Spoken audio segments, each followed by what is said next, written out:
8 हफ्ते से सुपर 8 के मुकाबलों की हाइप बनाए हम लोग बैठे थे। कब से कह रहे थे कि सुपर 8 स्टार्ट होगा तो असली वर्ल्ड कप शुरू होगा। अब सुपर 8 का पहला मैच कल होना था और कल ही मैच में बारिश हो गई। पैसा बर्बाद पहन। अब हर किसी का यही सवाल है कि भाई इस मुकाबले के वॉश आउट होने की वजह से आखिर एक्चुअल में किसका लॉस हुआ है, न्यूजीलैंड या फिर पाकिस्तान? भाई मैं कहता हूँ क्रिकेट का लॉस हुआ है। फ्री के 1 अंक पाकिस्तान को मिल गए। देखो पहली बात, ये सुपर 8 का पहला मैच था तो उसको देखने की अलग एक्साइटमेंट थी, वो वॉश आउट हो गया, उसका अलग दुख है। दूसरी बात, ग्रुप 2 का शायद सबसे एक्साइटिंग कॉन्टेस्ट यही दोनों टीमों के बीच मुकाबला था, वो भी देखने को ना मिला, उसका दुख है। और तीसरी बात, पक्कू की पिलाई देखने को ना मिली, सबसे बड़ा दुख तो यही है ना। क्योंकि do not shy away from this fact कि अगर ये मुकाबला पूरी तरीके से कंडक्ट हुआ होता और इसमें बारिश के कोई चांसेस ना होते तो इजी पॉइंट न्यूजीलैंड को मिल रहे थे। मैं तो कहता हूं ये मैच वॉश आउट नहीं हुआ है, न्यूजीलैंड के 2 इजी पॉइंट रॉब कर लिए गए। और कैसे ना मिलते यार न्यूजीलैंड को 2 इजी पॉइंट। पगला पक्कू जिस तरीके के डिसीजंस ले रहा था आपने देखा नहीं? फिर चाहे टॉस जीतकर वेदर अफेक्टेड गेम में पहले बैटिंग करना हो, हालांकि चलो शायद आप उसे डिफेंड भी कर सकते थे कि यार पाकिस्तान की स्ट्रेंथ उनकी बॉलिंग है, उन्हें पता है कि बैटिंग तो उनके पास है ही ना, तो हो सकता है कि उनके लिए मास्टर स्ट्रोक भी टर्न आउट हो जाता अगर मैच का रिजल्ट उनके फेवर में जाता। लेकिन फिर अबरार को 11 से ड्रॉप कर देना, इसको तो आप जस्टिफाई कर ही नहीं पाओगे, तो इनका हारना तो तय था। ग्रुप 2 में न्यूजीलैंड ही एकमात्र ऐसी टीम थी जिसको लेकर मैं श्योर था कि कोई पक्कू को बजाए या ना बजाए, न्यूजीलैंड नहीं छोड़ने वाली। अब एक्चुअली में क्या होता कि अगर न्यूजीलैंड पाकिस्तान को हरा देता तो न्यूजीलैंड फेवरेट बन जाता सेमीफाइनल में जाने के लिए, क्योंकि आपने एक तरीके से पाकिस्तान को हराकर अपनी अथॉरिटी जाहिर कर दी थी उस ग्रुप में। और उसके बाद पाकिस्तान पर बहुत ज्यादा प्रेशर आ जाता, क्योंकि मेन बात ये थी ना कि अगर आप पहला ही मैच अपना हार जाते हो तो बचे हुए सारे मुकाबले अब ऑलमोस्ट आपके लिए नॉकआउट या फिर डू और डाई वाले सिनेरियो वाले बन जाते हैं। और पाकिस्तान प्रेशर में कैसा हगता है ये हमसे बेटर तो कोई जानता नहीं है। बहुत ज्यादा चांसेस होते हैं कि पाकिस्तान नॉकआउट ही हो जाता, स्पेशली क्योंकि आप अपने बचे हुए मुकाबले अब कैंडी में खेलते। कैंडी एक ऐसी सरफेस है जहां पर पाकिस्तान के स्पिनर्स को शायद उतनी असिस्टेंट ना मिलती। बट भाई ऐसा लगता है कि कुदरत का निजाम सच में है इस पगला पक्कू के साथ। 1 अंक फ्री के मिल गए। वैसे पाकिस्तान को भले लगे कि वो बच गया या फिर न्यूजीलैंड को ये लगे कि यार 1 पॉइंट मुफ्त के हमारे चले गए, पर रियलिटी ये है कि दोनों टीमें अब प्रेशर भी महसूस करेंगी। पाकिस्तान को तो चलो एलिमिनेट हो जाना चाहिए था, पर ठीक है प्रेशर ही महसूस करेंगे, बात तो सही है। पर न्यूजीलैंड के लिए भी चीजें यहां से अब मुश्किल हो जाएंगी, क्योंकि दोनों टीमों को साइकोलॉजिकली ये लगेगा कि अपने बचे हुए मुकाबले यहां पर हमें जीतने ही पड़ेंगे। एक्चुअली में तो मुझे लगता है कि इस वॉशआउट ने पाकिस्तान को बहुत बड़ा एडवांटेज दिया है and they actually have a chance to make it into the semifinal now. क्योंकि एक ही टीम थी जिसको लेकर मैं श्योर था कि यहां से इनको एक भी अंक नहीं मिलेंगे, वहां से भी अगर 1 अंक आपको मिल गया, आपका नेट रन रेट खराब भी नहीं हुआ, तो फिर अल्टीमेटली ये पक्कू के लिए तो जीत ही है ना। लेकिन फिर भी वही बात है ना कि एक चांस तो इनके लिए क्रिएट हो चुका है। So if you will ask me, I think ज़्यादा बेटर और ज़्यादा हैप्पी साइड यहाँ से पाकिस्तान होगी कि ये मैच वॉश आउट हुआ है। न्यूजीलैंड को ये लगेगा कि उनके लिए बेफालतू में चीज़ें थोड़ी सी मुश्किल हुई हैं। एक तो ये ग्रुप मुझे पहले से ही थोड़ा सा अजीब सा ही लग रहा था, इसमें और जाहिलियत फैल गई। अब आगे के मैचेस और भी ज़्यादा ड्रामा वाले बन जाएंगे, लेकिन ये ड्रामा होने के लिए ना पहले मैच तो होना पड़ेगा। अब कल का मैच तो वॉश आउट हो गया, लेकिन कैंडी से भी खबरें कुछ खास अच्छी नहीं है। आज का जो दोपहर का मैच श्रीलंका और इंग्लैंड के बीच है, उसमें भी श्रीलंका में शिट होने की पूरी उम्मीदें हैं। तो भाई जब मैं ये वीडियो शूट कर रहा हूं तब तो वहां पर भूचाल वाली बारिश हो रही है, लेकिन मैच टाइम पे क्या अपडेट रहती है ये देखना इंटरेस्टिंग होगा। और ये अपडेट मैं आप लोग को पल पल की देता रहूंगा। हमारे टेलीग्राम चैनल पर ज्वाइन जरूर कर लो। कल के मैच पर भी हम लोगों ने लगातार कवरेज की थी और आज के भी मैच पर आपको पल पल की अपडेट्स मिलती रहेंगी, तो फटाफट से ज्वाइन करो। आपको लिंक मिलेगा डिस्क्रिप्शन और कमेंट बॉक्स में। खैर चलो इनको हटाते हैं, बात कर लेते हैं अपने बड़े मुकाबले के बारे में। It's India versus south Africa. और पहले क्लैरिफाई कर दूं, कोई बारिश के चांस नहीं है, चिल करो, मैच होगा।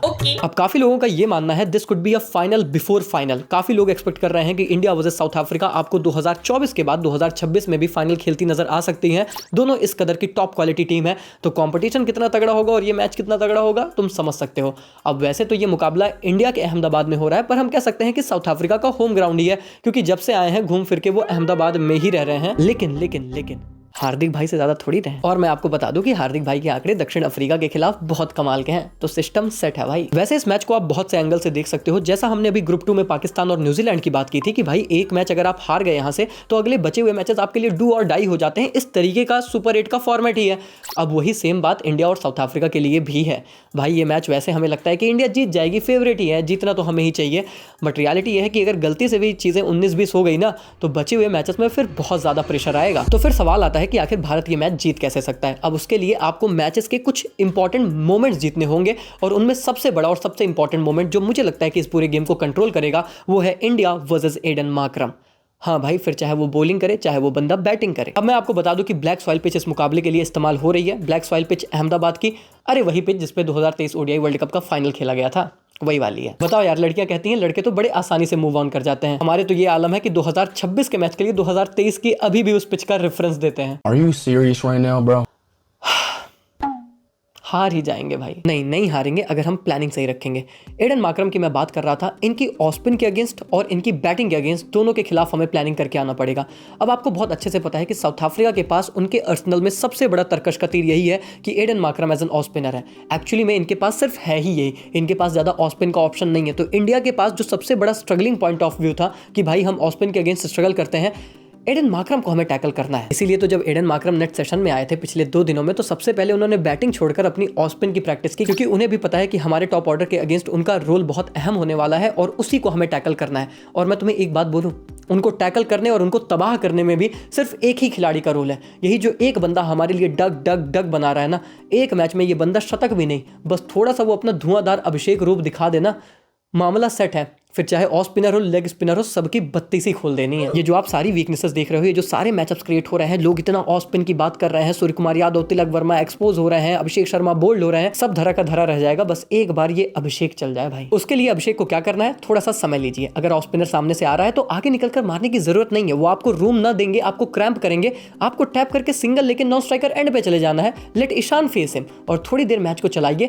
आप खुद ब खुद एक बार टच में आ गए ना, तो फिर तो आपको पता ही है। और अगर एडन की गेंदबाजी को आपने रोक लिया तो फिर बात आती है उनके बैटिंग की। इस वर्ल्ड कप में एडन मार्करम कमाल की फॉर्म में है और उनके कुछ शॉट्स अहमदाबाद में पिक्चर पोजिंग शॉट टाइप रहे हैं, तो उनको आपको रोकना पड़ेगा। और उनके अगेंस्ट बहुत सारे मैचअप्स हैं। पहले तो स्ट्रेट अवे आप बुमराह और अर्शदीप से बैक टू बैक 4 ओवर करा दो, और अगर वहां से भी बात नहीं बनती तो अक्षर पटेल को लेकर आओ, क्योंकि मार्करम के अगेंस्ट उनके मैचअप्स बहुत अच्छे हैं। 34 गेंदों पे 38 रन दिए हैं और 3 बार आउट किए हैं। इनफैक्ट मैंने आईपीएल में भी देखा है कि दिल्ली कैपिटल्स बहुत अच्छे से अक्षर पटेल को यूज करती थी, और उनका जो लेफ्ट आर्म ऑर्थोडॉक्स है अगेंस्ट एडन मार्करम, वो बहुत अच्छा मैचअप क्रिएट करता है और एडन मार्करम परेशान हो जाते हैं। बाकी तो तुम्हें पता है जिस तरीके की ये पिच है, ये रनों से भरी पिच होती है। अहमदाबाद में रन बनते हैं, फिर चाहे ब्लैक सॉइल पिच हो, रेड सॉइल पिच हो। हाँ, ब्लैक सॉइल पिच है तो आप थोड़ा एक्सपेक्ट करते हो कि स्पिनर्स गेम में आएंगे, थोड़ी सी लो, थोड़ा सा स्लो रहेगी, बट स्टिल भाई अहमदाबाद में ना रन्स बहुत बनते हैं और दोनों टीमों के पास जो है वो तूफानी बैटिंग लाइनअप है। तो इंडिया का तो फिर भी तुम इधर उधर देख लो, लेकिन साउथ अफ्रीका तो अपने बैटिंग के बल पर ही डोमिनेट करना चाहेगी, तो कॉन्टेस्ट बहुत तगड़ा होगा। अब अगर रही बात टॉस फैक्टर को लेकर, तो मैं यही कहूंगा कि चेस करिए। हाँ, इंडिया ने अब तक डिफेंड किया है, पर अब समय आ चुका है चेस करने का। स्पेशली अहमदाबाद में थोड़ी सी ड्यू आती है, उसका आप फायदा उठा सकते हैं, आप चेस करने जा सकते हैं। और चेजिंग रिकॉर्ड्स यहां पर अच्छे रहे हैं। भले फिर नीदरलैंड के अगेंस्ट आपने डिफेंड करके मुकाबला जीता, बट मुझे लगता है कि साउथ अफ्रीका के अगेंस्ट चेस करना हर टीम प्रेफर करेगी। रही बात 11 को लेकर, तो सबके मन में यह सवाल है कि क्या प्लेइंग 11 में बदलाव होगा, क्या तिलक वर्मा ड्रॉप हो सकते हैं, क्या संजू सैमसन 11 में आ सकते हैं, अभिषेक को लेकर भी ड्रॉप की बातें हैं। मैं कहता हूं ये बातें बंद कर दीजिए। सूर्य कुमार यादव ने खुद ही बोला कि भाई आप चाहते हो कि मैं अभिषेक को ड्रॉप कर दूं या तिलक को ड्रॉप कर दूं, हमारे पास जगह नहीं है, हम जैसे चल रहे हैं वैसे ही चलेंगे। और इसीलिए मैं आपसे बता दूं कि बैटिंग में तो कोई बदलाव नहीं होगा। Abhishek, Ishan, Tilak, Surya, Hardik and even Rinku as it is continue करेंगे विद शिवम दुबे। अक्षर पटेल की वापसी जरूर होगी इस मैच में, अर्शदीप सिंह, जसप्रीत बुमराह एंड वरुण चक्रवर्ती के साथ। मुझे लगता है वॉशिंगटन सुंदर का एक्सपेरिमेंट तो इसीलिए हुआ था कि क्या अगेंस्ट साउथ अफ्रीका हम उन्हें ट्राई कर सकते हैं, लेकिन फिर उन्होंने परफॉर्मेंस डिलीवर की नहीं है, तो मुझे नहीं लगता कि इंडिया बदलाव करेगी। साउथ अफ्रीका के 11 की बात है तो इनके लिए Aiden Markram, de Kock, Ryan Rickelton, Dewald Brevis, Tristan Stubbs, David Miller, Marco Jansen, Corbin Bosch, Keshav Maharaj, Rabada या फिर नोकिया में से कोई एक, और लुंगी एनगेडी 11 में नजर आएंगे। वैसे लुंगी एनगेडी की भी स्लोअर वंस बहुत इफेक्टिव रही हैं अब तक इस पूरे टूर्नामेंट में, तो उससे भी हमें थोड़ा सा बच के रहना पड़ेगा। लेकिन मुझे लगता है कि उसको टैकल करने की इफिशियंसी हमारे बल्लेबाजों में है। मेन फैक्टर तो यह है कि टॉप ऑर्डर से रन आ जाए तो फिर सब कुछ सुलझ जाएगा। खैर, अब अगर इस मैच को कंक्लूड कर दूं एक लाइन में, तो मुझे लगता है कि ये मैच एक्चुअली में इंडिया की बॉलिंग वर्सेस साउथ अफ्रीका की बैटिंग है। लेकिन क्योंकि यहां पर चेज एक बड़ा फैक्टर होता है, और क्योंकि आप चेज करने जाएंगे, ड्यू आती है, तो आपको एडवांटेज हो सकता है, तो जो भी टीम वो करने जाएगी उसको एडवांटेज जरूर देखने को मिलेगा। बट एक्चुअली में इंडिया का अपर हैंड है, और उसके पीछे का कारण बहुत क्लियर है कि साउथ अफ्रीका को यह बात पता होनी चाहिए कि हमारी सबसे बड़ी वीकनेस है ऑफ स्पिन, लेकिन साउथ अफ्रीका के पास शायद वही क्वालिटी नहीं है। उनके पास एकमात्र ऑप्शन एडन मार्करम है, और वो भी बहुत ज्यादा टर्न करा नहीं पाते हैं। तो एक्चुअली में हमारे टॉप ऑर्डर जो इतने टाइम से स्ट्रगल कर रहा है, उनके पास शायद सबसे बेहतरीन मौका है कि वो फॉर्म में आ जाए, फिर चाहे वो हमारे अभिषेक भाई हो, फिर चाहे वो हमारे तिलक भाई हो। और मैं आपको बता दूं कि तिलक के आंकड़े बहुत अच्छे हैं अगेंस्ट साउथ अफ्रीका, तो भाई हो सकता है कि ये भी कुछ तूफानी पारी खेलते हुए नजर आ जाए। और ये पिच भी ऐसी है कि जहां पर आप पारी को बैक करोगे। मुझे ऐसा लगता है कि 190 प्लस यहां पर आसानी से बनेंगे और उतने चेज भी हो सकते हैं। इनफैक्ट अगर आप डिफेंड करना चाहते हो तो you would definitely look something for 210 plus और something. Even black soil pitch भले हो, रन यहां पर बहुत आसानी से बनते हैं। चेजिंग बायस्ड जरूर रहने वाला है, लेकिन फिर भी मुझे लगता है कि इंडिया फेवरेट है इस मैच को जीतने के लिए। साउथ अफ्रीका का तभी यहां पर चांस होगा अगर वो चेस करने गए तो ये मैच और भी ज्यादा इक्वल हो जाएगा। लेकिन अगर इंडिया टॉस जीतकर पहले चेस करने चली जाती है तो मुझे लगता है ये मैच बहुत आसानी से हम जीतेंगे और इंडिया साउथ अफ्रीका को डोमिनेट करेगी। खैर, अब आपको क्या लगता है कौन ये मैच जीतेगा, और अगर भारत जीतेगा तो मैन ऑफ द मैच हमारा कौन होगा, मुझे कमेंट्स में बताएं। और टेलीग्राम इंस्टाग्राम पर जरूर हैं ताकि हम थोड़ा सा अपडेट्स देते रहें आपको और साथ ही साथ हमारी बातचीत भी होती रहे। Link description and comment box में। वीडियो को लाइक करिए, चैनल को सब्सक्राइब करिए। मिलते हैं बहुत जल्द, तब तक के लिए take care, goodbye, thank you so much.